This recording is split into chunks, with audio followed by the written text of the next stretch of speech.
I think that, being an East London boy, growing up in Leytonstone, moving to Manchester and now stood here at Windsor Castle with His Majesty the King giving me a knighthood is something that I could never have imagined happening to me. My dream as a young boy was always to become a professional footballer, play for Manchester United and represent my country, and luckily enough I got to do that. But everything else that has come with my career and what I've done, and obviously the philanthropic work that I do, I think that's what's special about today. It's not just because of my sport, it's because of the philanthropic work that I've done from a very early age. I think I was talking about it last night with my parents, that I think I started charity work when I was 15, 16 at Manchester United, and then obviously went on to become UNICEF ambassador and working for the Royal Foundation and the King's Foundation and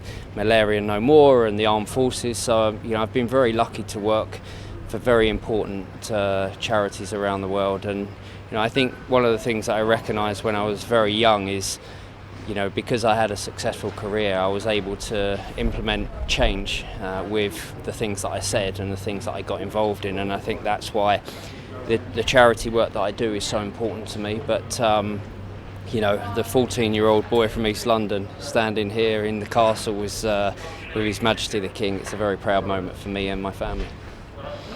How does it feel to be a knight and receive one of the highest honours in the UK? Institutions in the world. Being an East End boy, it's a very proud day. Your monarchy has always been very important in our family.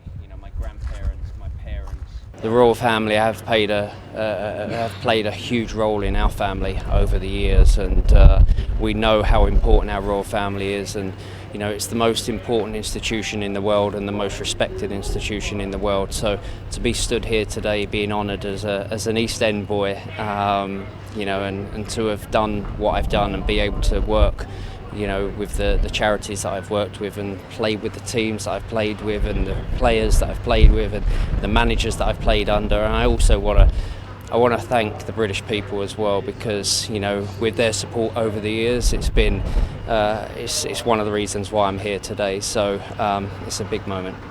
And receiving me and being as elegant as he always is and charming as he always is.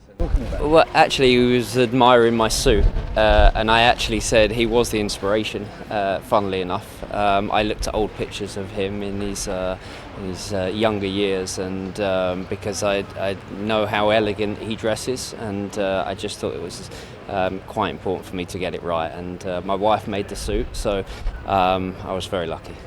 We make change, and in all honesty, it's extra special. One of the King's comments were, wow, that's a beautiful suit. So I didn't get the opportunity to say my wife made it, and I'm sure she'll make you one.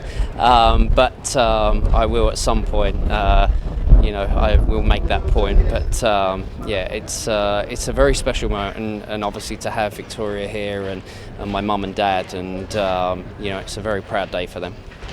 And possibly for a few months after it as well. But this week, I wouldn't say it's relief. I would just say it's pride.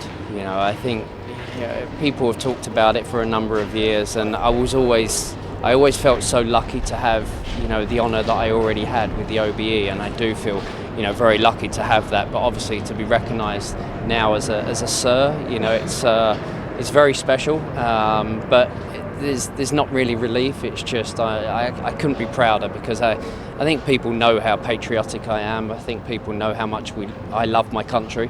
I've always made that point. I've always said how important the monarchy has been, to our family over the years. And like I said, I'm lucky enough to travel around the world and go to different places around the world, and everywhere I go, all people want to talk about is our monarchy and how great they are and how respected they are. So, it makes me very proud, and I've always flown our flag wherever I've lived, wherever I've gone, and I'll continue to do that.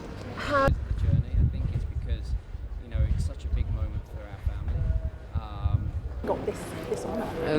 I think someone just asked me a question about is it time to slow down and is there any more to do, and actually no, it's time to put a bit more in and do a lot more, because my work with the charities that I work with unfortunately will never end, because we're trying to secure children's futures and their safety around the world, and unfortunately there's always a crisis and there's always something that's happening. So my work with charities will never end, and with everything else, I think there's a responsibility that comes with being honoured and becoming a sir, but I've already known that responsibility for a long time, for a number of years. I think that when I became a professional footballer, when I became England captain, when I became a father, when I became a husband, the responsibilities change and they get bigger, and I understand those responsibilities. But today is a moment to kind of reflect, and I very rarely reflect on my past career and the things that I've done, but I think I will take today and savour this moment, because it's a very special moment.